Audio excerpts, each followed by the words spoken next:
Ang mga opinyon at pahayag sa susunod na programa ay pawang sa mga panauhin lamang at hindi sa pangasiwaan ng istasyong ito. Maging mapanuri sa panonood.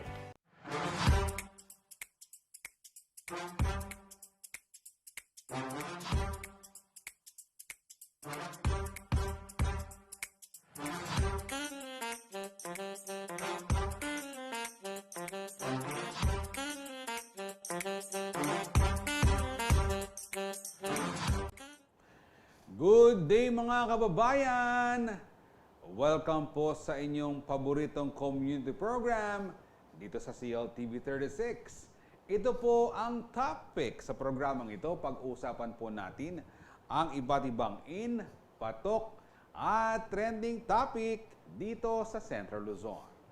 Ako po si Jody Dizon Mercado at hayaan niyo pong samahan ko kayo sa kwentuhan ngayong araw. Napapanood po tayo sa Free TV at sa lahat ng cable partners ng CLTV at maging sa ating Facebook account na CLTV 36 Official. And syempre bukod po dyan, inaanyahan po namin kayo na mag-subscribe o mag-follow po sa iba po naming social media platforms. Bukod doon sa aming Facebook page na CLTV 36 Official, meron pa po kaming isa pang Facebook page. Ito po ang CLTV 36 News. Samantala, sa aming Instagram naman po, upang makita po naman po ninyo ang aming mga IG post o mga Instagram wall post. Eh, syempre, i-like nyo na, i-follow. Paano ba sa Instagram? I-like ba yan o follow din? Ang aming pong Instagram account ay CLTV 36 Official. Sa alam ko sa Twitter, i-correct nyo ako, alam ko, follow din ito. Follow sa Twitter. Ang aming pong Twitter account naman, upang mabasa po ninyo ang aming mga tweets, ay CLTV36. At sa mga nais mapanood, ang mga dating episodes, nagdaang episodes, mga dating programa, and syempre ang aming latest uploads, mag-subscribe ho kayo sa aming YouTube channel na at CLTV 36 Official. For more information and para ho sa aming live streaming, i-type niyo ho sa inyong web browsers ang www.cltv36.tv. And syempre, meron din ho kaming TikTok. Ito po ay at CLTV 36. Today is June 20, 2023. Araw po ng Martes, kahapon ho, medyo meron ho tayong ginawa. So, nais ko po munang batiin ng belated Happy Father's Day ang lahat ng mga fathers dyan at ang lahat ng mga individual na tumatayo din pong ama, tatay sa kanilang tahanan. Meron silang dual role. bukod sa pagiging ilaw ng tahanan, sila rin ho ang haligi ng kani-kanilang tahanan. Sana'y naging mahalaga po at makabuluhan ng inyong selebrasyon ng Father's Day. At ngayong araw po ng Martes, alam nyo hubang meron tayong oil price adjustment? Siyempre, para suspense kung rollback o increase. For today, meron po tayong oil price rollback at ito po ay I think effective 6 a.m. this morning. Pero depende pa rin ho yan sa ating mga oil companies dito sa Pilipinas. Magkano ho bang ibinawas? Alam ko noong nakaraang linggo ay nagdagdag, no? Merong price increase. Ngayon naman ho, may rollback. Magkano kaya? And patas kaya o hindi nalalayo yung presuhan doon sa increase sa rollback? Tignan po natin sa gasolina. Ang bawas sa bawat litro ng gasolina ay 35 centimos. Di ba? Kung last week nagtaas ng piso, tapos ngayon ibabawas 35 centimos lang kada litro sa gasolina. Samantala sa diesel naman po ay 10 centimos, 10 centavos ang ibabawas sa kada litro po ng diesel. At sa kerosene naman po ay 35 centavos din kada litro po ng kerosene. Sa bagay, kahit papaano ay meron hong bawas o tapyas sa presyuhan ng mga produktong petrolyo sa ating bansa. At ngayong araw po ng Martes, ano ho bang ating topic question of the day? Ano ang unforgettable field trip experience mo? Hindi ko alam kung napapaaga itong unforgettable field trip experience na to dahil June pa lang alam naman natin, August yata o September na yung pagsisimula ng klase. Basahin na po natin ang inyong mga ipinadalang komento. Sabi po ni Mark Wilhelm Galang, ito po ay dati nating intern dito sa may CLTV. Ang sagot po niya, ako sa bintana tumatanaw ng mga nakadisplay na sasakyan sa bawat car dealers. Mark, hindi ko alam baka ikaw ay nag-field trip dito ba sa bahagi ng San Fernando lang. Dahil nakikita mo ang mga display ng Laos Group of Companies, yung mga auto group ng LGC Mark. Si Kathleen Ann C. Silvino, tingnan nyo naman ng profile picture, parang nag-JS prom lang. Muntik nang maiwan ng bus kasi aliw na aliw magpakain ng koi fish. Saan ba kayo nag-field trip at may koi fish pa? Ikaw, Kathleen, paano kung naiwan ka, paano ka uuwi? Si Yuan Tiglao, ito na, sinukahan ako, napakaswerte mo. Madalang lang ang nasusukahan sa may field trip. Sana nagbaon ng plastic yung katabi mo. Si Iel Nakpil. Wala, never ko naranasang mag-field trip. Kaya sa mga anak ko na lang ngayon pinaparanas. Alam nyo kasi totoo yan, no? Dahil nung panahon noon, medyo may kamahalan ng field trip, no? Parang mas mainam na lang sigurong wag sumama kaysa sa, alam mo yon yung gastos, no? At mailaan sa ibang paraan yung pambayad ng field trip. Pero maganda po yan, Sir Yel. Ang mga bata po ang makapag-field trip ngayon. Si McRide Bangsky, high school batch 92, field trip. Yung first time kong umapak sa SM Mega Mall, naligaw ako, di ko na maalala kung sino kasama ko sa section namin. Namali kami ng exit para pumunta sa bus namin. Di ko na rin maalala kung paano kami nakarating sa designated bus namin. Oo, hindi talaga maiiwasan ganyan. Pag excited at lahat, no? Talagang, pero ang importante ay nakabalik ka ng in one piece sa iyong bus pa uwi. Tuloy-tuloy niya na pong ipadalangin yung mga komento sa ating topic question of the day at babasahin po natin ang inyong mga komento maya-maya po lamang at para po sa ating kwentuhan. makalipas ang 16 na taon mula sa kanyang unang board exam. Muling ipinamalas ang ating kabalen mula sa Santo Tomas, Pampanga ang kanyang husay at talino matapos masungkit ang unang pwesto, rank 1, number 1 sa April 2023 Philippine Nurses Special Professional Licensure Examination. Ngayong araw, makipagkwentuhan po tayo at kilalanin ang Dr. Yangas Colleges Incorporated Bukawi alumna na si Miss Zarina Gerard Soriano Gomez. Magandang araw po, Ma'am Zarina. Good morning po, Sir Jody. Good morning po sa lahat na nanonood. Ma'am Zarina, katulad po ng mga naging bisita natin sa ating programa, bibigyan ko ho ngayon ng pagkakataon na i-greet, batiin, i-shout out lahat ng gusto nyong i-greet. Kasi Ma'am Zarina, baka may makasalubong sa inyo sa daan o kaya may biglang mag-chat sa inyo, "Hoy, Ayal Benda ka CLTV, o tiyan mo kung shout out." Sana wala kang makalimutan sa inyong mga babate. Go ahead po sa inyong greetings, Ma'am Zarina. Hello, good morning po from UAE. Sa mga family ko sa San Matias, Santo Tomas, Pampanga. Sa mga anak ko, kay Matt, kay Hans, kay Tom, kay Mama Son. Sa mga kapatid ko, andito na ako sa CLTV. Lahat ng family namin, hello po sa inyong lahat. Huwag po kayong mag-alala kung hindi ho kayo nabanggit ni Ma'am Zarina. Kahit ganun pa man ay nananatili kayong nasa puso at isipan niya. Muli, congratulations po sa inyo, Ma'am Zarina. At ano ho ba ang ginagawa niyo dyan sa UAE, Ma'am Zarina? Sir Jody, dito po ako nagtatrabaho sa isang dental center which is under ng government as dental assistant. Okay. Matagal na po ba kayo dyan, Ma'am Zarina? Almost 16 years na rin po, sir. Yan.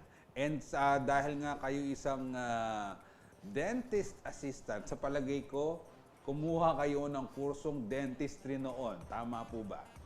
Yes, sir. Yun po yung unang course ko, dentistry. Kaya napunta ako ng UAE. Ang license ko ng dentistry, yun ang ginamit ko papunta dito. Yan. Pero ano po ba ang parang nag-impluwensya sa inyo o may nag-encourage ba sa inyo na kumuha ng dentistry bilang isang kurso o meron po kayong kamag-anak na, "Uy, kunan mo, dentistry, masanding yung obra ita"? Actually, sir, ala po. Before kasi, when my father is still in Middle East, in-encourage na kami po, may kakapatid, to take medical courses. So at that time na I was going to take college, sabi niya sa akin, if you want, pwede na ka mag-dentistry, sabi na ako. So I took up dentistry po. And I think the rest is history. And tama ang kasabihan, no? Parents knows best, no? And tingnan niyo naman Yes, ngayon sir. si Ma'am Zarina. Opo, totoo po Bukod ito. sa pagiging dentist assistant, actually pwede siya maging dentist in the future. Pero alam niyo ba, itong si Ma'am Zarina ay kumuha din ng kursong nursing, ha? Kahit siya ay nasa UAE pa. At yan ang aming pag-uusapan. Paano ba niya nasungkit ang pagiging top-notcher sa recent licensure, special licensure examination para rito? Baka meron siyang ibigay na advice sa atin. Yan po ang aming pag-uusapan sa pagbabalik po ng inyong programang Topic.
At nagbabalik po ang programang topic and ito na pong last batch ng inyong mga komentong ating babasahin para sa ating topic question of the day.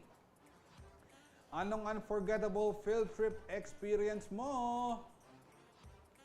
Ang sabi ni Rick Jason Pineda, excited pumunta ng Intramuros pagkatapos umulan lang. Nye. O nga no, kasi usually pag sa Intramuros, alam ko, kailangan mong maglibot doon. Paano ka makakapaglibot? Umuulan. Pero ako, hindi pa ako nakakapunta ng Intramuros para sa field trip. Hanggang doon sa labas lang.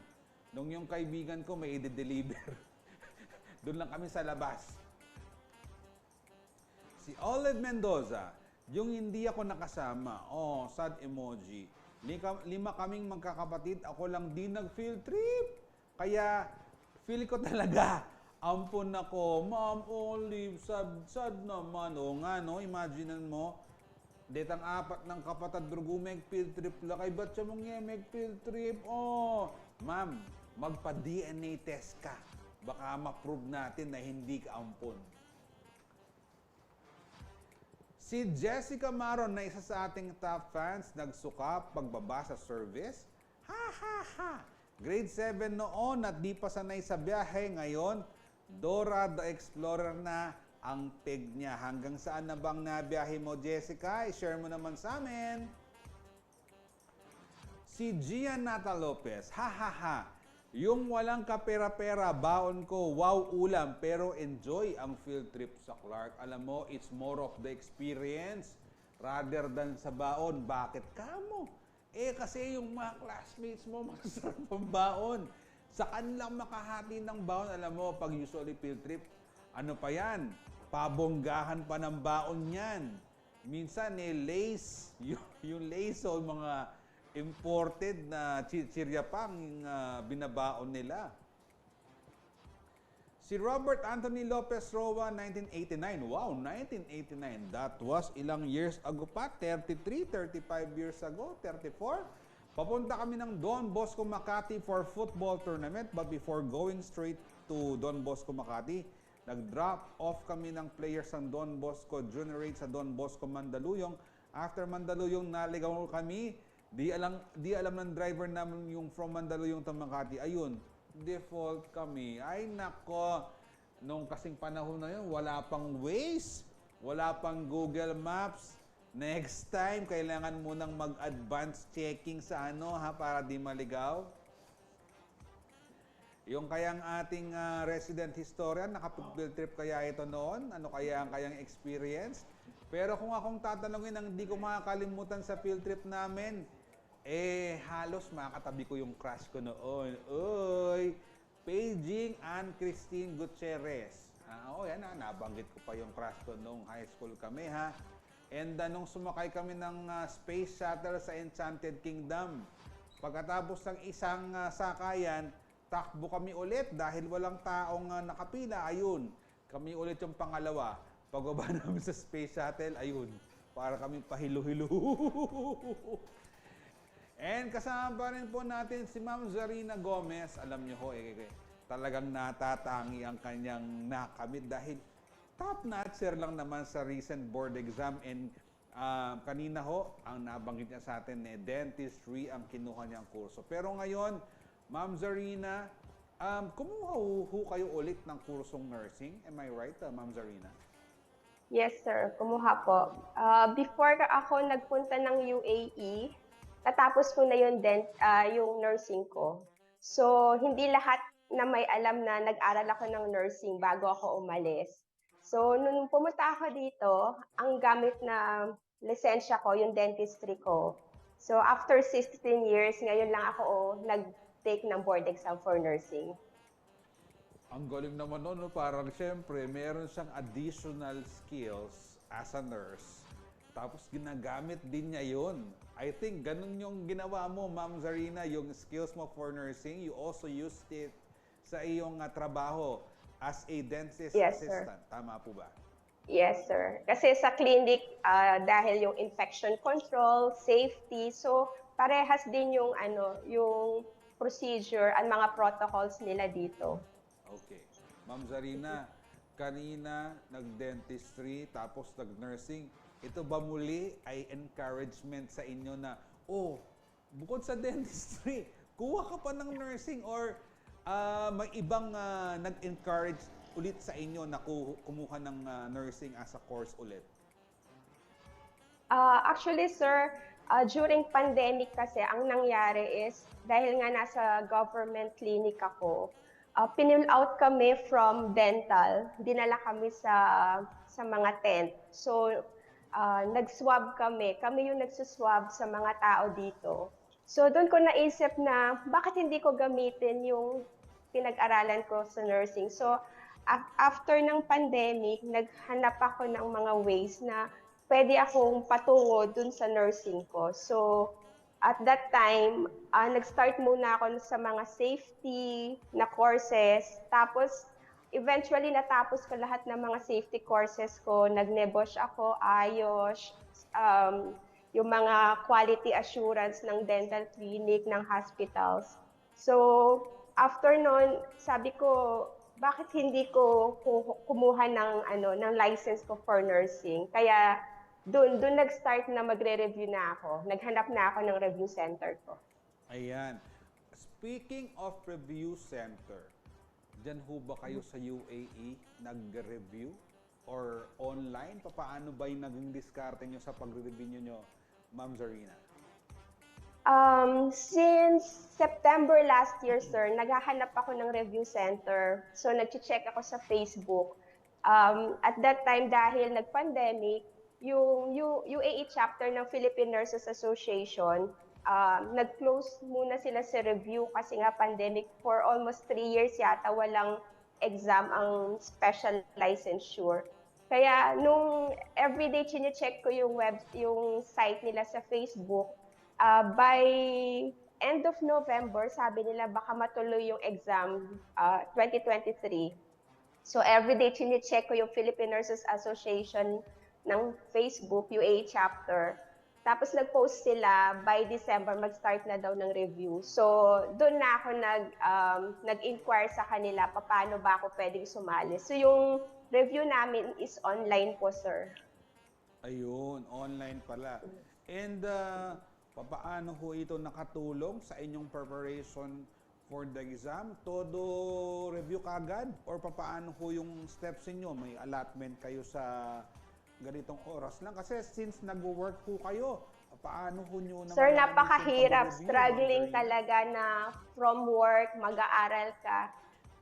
By December, nag-start ako magbasa-basa. Pero syempre, hindi pa yun nagsisink in sa akin kasi wala pang exact date kung kailan yung exam. At that time pa din, yung mga documents ko hindi pa kompleto. So, kailangan ko pang ikunin yung mga R&E ko, mga related learning experiences at saka mga cases ko sa school. So hindi ko alam kung aabot ba ako dun sa deadline na binibigay ng PRC sa amin dito sa UAE. Kaya hindi pa yun ganun kabuhos yung review ko during that time. Nag-start lang ako mag-review talaga na every day from work to sa bahay from February na po. Tapos weekends talaga, whole day, Saturday, Sunday, review talaga yan. From 9 a.m. dito sa UAE hanggang 5 o'clock po. Usually natatapos kami. Hindi ho ba kayo parang dumating sa puntong pinanghinaan ng loob? Kasi siyempre, pagod sa trabaho, and then minsan parang, alam nyo, marami kaming top-notchers din na na-interview dito, parang yung napupuno na sila, di ba? Parang hindi ba kayo napanghinaan na dumating sa puntong ganon? Or nung dumating yung puntong yon, ano ho ang ginawa nyo? Sir, syempre pag minsan nababurn out ka kasi ang trabaho talaga dito sa overseas talagang trabaho siya. So hindi siya pwedeng i-set aside lang. Kaya may time na talaga pag minsan tutulo na lang yung luha mo, sa pagod mo, pero yung goal mo kasi na kailangan ma-achieve ko to. Hindi siya overnight. Kailangan paghihirapan mo talaga siya. Especially dahil malayo ako sa family ko, malayo ako sa mga anak ko. Yun talaga yung struggle ko na everyday sila kaya ako bumabangon para sa kanila. Nakalibre ng promotion ng ano sa atin. Ang Nescafe, kanino ka bumabangon, Ma'am Zarina? Pero Sir, talaga. ano po ang pagkaiba ng Dentistry Licensure Board Exam sa nursing? Mahirap ba? Alin yung mas mahirap dun sa dalawa? Anong pinagkaiba?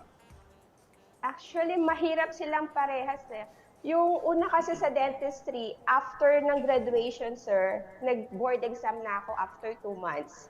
And dentistry, meron siyang practical, meron siyang theoretical. So, yun yung pagkakaiba nila. So, after 1 week, meron kaming practical. So, yun, gagawa kayo ng postiso, magde-design kayo, magpe-prep kayo ng ngipin. Aside pa dun sa 3 days na theoretical. Sa nursing naman, dahil 16 years na ako natapos, sir, ito yung struggle ko. I have to start all over again sa lahat ng subjects ko.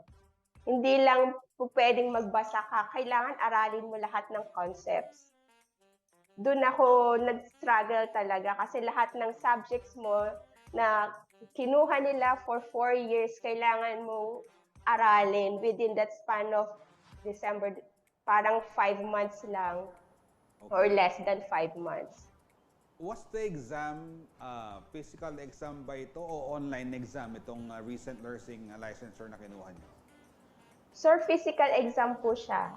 Pumunta po ang PRC dito. 2 days prior ng exam namin or 3 days prior, nagpa-check po kami ng documents sa PRC. So, pumunta po kami ng embassy.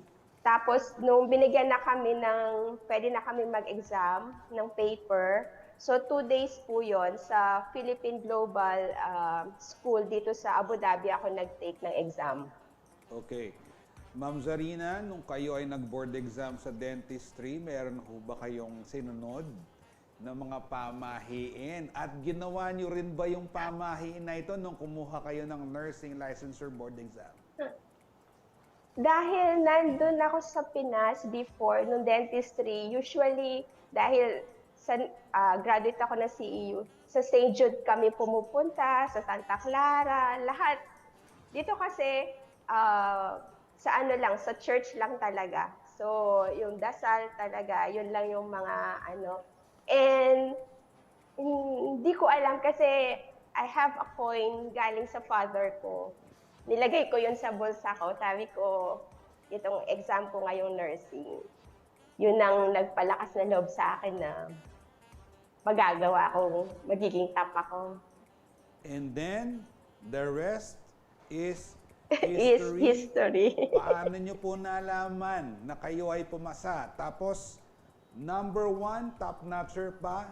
And then, siyempre, nung nalaman nyo, ano yung unang ginawa ninyo, Ma'am Zarina? At that time po, Friday kasi yun, sir. The whole day from 9 o'clock na pumasok ako ng trabaho, chine-check ko na yung PRC kasi sabi nila, standby, lalabas ngayon, standby. So, every minute talaga chine-check ko. At that time na naging busy na ako sa work, tumawag ang president ng Philippine Nurses Association sa akin. Sabi niya, Ma'am Zarina, congratulations. Sabi niya, pumasa po kayo. Sabi ko, sir talaga? Sabi niya, hindi lang po yun, nagtap po kayo. Doon na po bumuhos yung luha ko na after all the sacrifices, yung struggles. Pero hindi ko talaga ina-expect. Ang hinihingi ko lang talaga, sabi ko, pumasa ako at papasa ako. Yun lang po, sir. Maano po ang next plans ninyo ngayon, Ma'am Zarina? After being the top notcher, kayo ba ay may balak kayong umuwi ulit dito or mag-apply ngayon ng nurse work dyan? Eh, syempre, dahil top notcher, baka pag-agawan kayo dyan, Ma'am Zarina. Actually, sir, dito kasi, ganun din yung process nila. So, hindi pa ako nagtatanong regarding ng licensing dito kasi kapapasa ko nga lang and we're still waiting ng oath-taking namin dito sa UAE. So, ang plan na talaga is titignan muna, we'll see kung anong next move. Kasi dito, kailangan mo ng 2 years experience as a nurse para ka makapag-license ng nursing dito. So, hindi ko pa alam paano yung protocol at procedures nila dito para sa nursing. Doon kasi sa dentistry ko, you have to send pa yung mga, nung nag-try ako ng licensing dito, check pa nila yung school mo, yung PRC license mo, lahat yun check pa yun. So, it will take time talaga, 1 year ang processing. So, ngayon sa nursing, hindi ko pa alam paano ba nila pwedeng i-change yung license ko from dental assistant to nurse po. Sana i-count nila yung 16 years experience in ninyong itong trabaho ninyo sa pagtulong nitong pandemic natin. Huling katanungan na lamang po, Ma'am Zarina, ano po ang message na gusto nyong i-impart sa ating mga viewers na feeling ko it's not too late, no, to achieve your dreams. Kung meron kayong gustong abutin, katulad ni Ma'am Zarina, makakamit nyo yan. Go ahead po sa inyong message sa ating viewers, Ma'am Zarina. Message ko lang po is, if you have the goal, go for it. Never lose hope. You have to work hard and pray harder. And huwag mo kakalimutan na at the end of the day, ikaw pa rin yung magiging sandigan ng family mo. Kaya, you have to get the best out in you. Go lang ng go kahit saan. You have to adapt kung saan ka nandoon. And pray harder para makamit mo lahat ng mga goals mo. Again, congratulations po sa inyo. Sana lahat po ng mga pangarap nyo pang gustong maabot, makuha po ninyo. Lalo na po kayo ngayon ay isang ganap ng siyempre, dentist na yan. At ngayon, nurse pa. And we pray for your success. At kayo po sana ay maging inspirasyon hindi lamang po sa ating mga kababayan dito, kundi sa ating mga kababayan dyan sa abroad. Maraming salamat po sa inyong panonood sa ating programang Topic. Tumutok lamang sa CLTV 36 para sa mga latest updates. At sa aking anak na si Harper Arabella, get well soon anak. Sana gumaling ka na. And sa aking wife na si Patricia, kalaguranda kayo. Ako po si Jody Dizon Mercado, taga rito kasama nyo CLTV 36 sa atin to.